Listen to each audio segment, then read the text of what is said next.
بسم اللہ الرحمن الرحیم۔ حضرت لقمان بڑھئی کا کام کرنے والے ایک حبشی غلام تھے۔ ان کے آقا نے انہیں حکم دیا کہ بکری ذبح کرو۔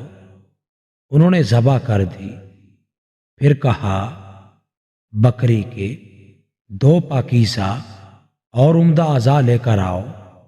وہ زبان اور دل لے کر آئے۔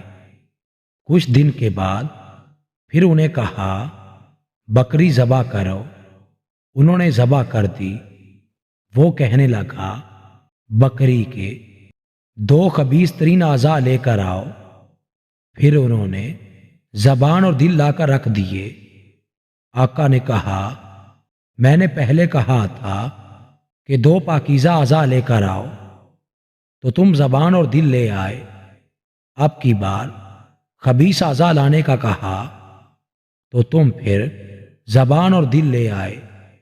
انہوں نے کہا اگر یہ پاکیزہ ہو جائیں تو ان سے زیادہ کوئی پاکیزہ نہیں، اور اگر یہ دونوں خبیث ہو جائیں تو ان سے زیادہ خبیث کوئی نہیں۔